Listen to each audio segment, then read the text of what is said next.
ओम। अंधविश्वास। नरबलि का अंधविश्वास अभी भी जीवित है। थोड़े समय पहले केरल में नरबलि की घटना ने पूरे देश को झकझोर कर रख दिया था। निर्ममता से की गई हत्या की इस वारदात ने हर किसी को दहला दिया था। पकड़े गए आरोपितों ने 2 महिलाओं की बेरहमी से हत्या कर दी थी। पुलिस ने इस मामले में 68 वर्षीय भगावल, उसकी 59 वर्षीय पत्नी लैला और मुख्य आरोपित 52 वर्षीय मोहम्मद शफी को सीसीटीवी के फुटेज की मदद से गिरफ्तार किया था। इस घटना के बाद रक्त रंजित मानव बलि गाथा को लेकर पड़ोसियों को अभी भी विश्वास नहीं हो रहा था कि सामान्य दिखने वाला युगल मानवता के ऊपर ऐसा कलंक भी लगा सकता है। तिरुवल्ला का रहने वाला डॉक्टर भगावल काफी समय से आर्थिक तंगी से जूझ रहा था। उनकी पत्नी लैला ने पेरुम्बवूर में रहने वाले तांत्रिक मोहम्मद शफी उर्फ रशीद से फेसबुक के जरिए संपर्क किया। उसने कहा, मानव बलि देने से ही भगवान खुश होंगे। उसने 2 महिलाओं की बलि देने को कहा। साथ ही यह भी बताया कि वही बलि के लिए महिलाओं का प्रबंध भी कर देगा। इसके बाद मोहम्मद शफी कलाड़ी और कदवंतरा की रहने वाली 2 महिलाओं को पैसों और काम का लालच देकर तिरुवल्ला लाया। यहाँ से डॉक्टर दंपति और तांत्रिक दोनों महिलाओं को लेकर पथनामथिट्टा के एलंथुर गए। यहीं तंत्र साधना करके उनकी बलि दी गई। एलंथुर में ही दोनों महिलाओं को दफना दिया गया। पुलिस सूत्रों के अनुसार उन्हें शक है कि दोनों महिलाओं के अलावा अन्य महिलाओं की भी हत्या की गई है। 5 साल में गुम होने वाली 26 महिलाओं की फाइल फिर से खोल दी गई थी। खबर पढ़कर हमारे पास यह सवाल करने लायक इतने प्रमाण है कि क्या अंधविश्वास से प्रेरित हत्याएं कहीं धर्म के नाम पर भारतीय आपराधिक मनोवृत्ति की विशिष्टता तो नहीं है, जैसे कि अमेरिका में सीरियल किलिंग या मेक्सिको में नशाखोरी की संस्कृति है। हर तरह की अनुष्ठानिक हत्याएं हमें संबंधित समाज के आंतरिक द्वंद्वों और न्यूरोसिस के बारे में कुछ अहम सीख देती हैं। भारत में अंधविश्वास के तहत हत्याएं इन कारणों से की जाती है। वैवाहिक रिश्ते को लेकर चिंताओं, संतान प्राप्ति की चाहत, आर्थिक परेशानियों के कारण, और अफसोस ये है कि सारे कारण जाने पहचाने हैं। अश्लीलताएं परोसने वाले की तरह अंधविश्वास से प्रेरित मनोरोगी दबी पड़ी उन आंतरिक यातनाओं को उबारना चाहता है जिन्हें हम प्रायः गुप्त ही रखना चाहते हैं।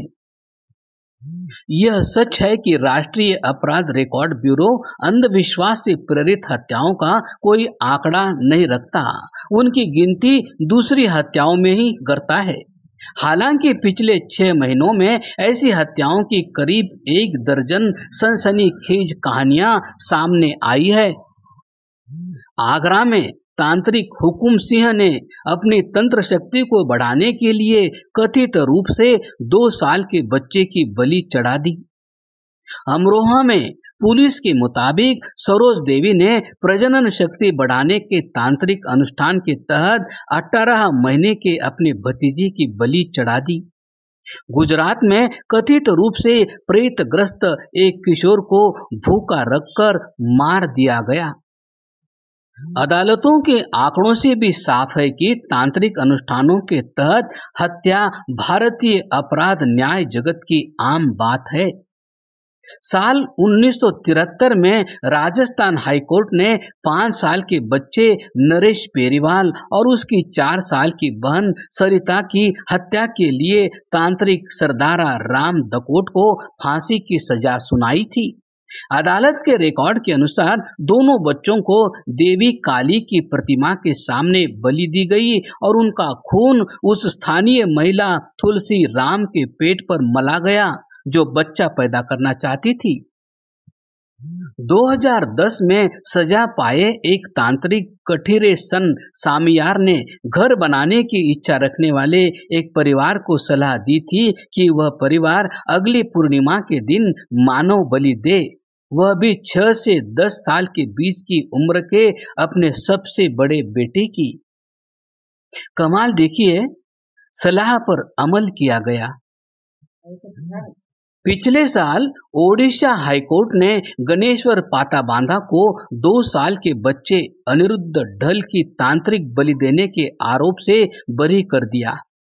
बच्चे का शव एक कुएं से बरामद किया गया तो पाया गया था कि उसकी जीभ और एक अंगुली काट दी गई थी। लेकिन अदालत का कहना था कि गणेश्वर के खिलाफ एकमात्र सबूत ऐसा था जिसे कानूनन मान्य नहीं किया जा सकता था।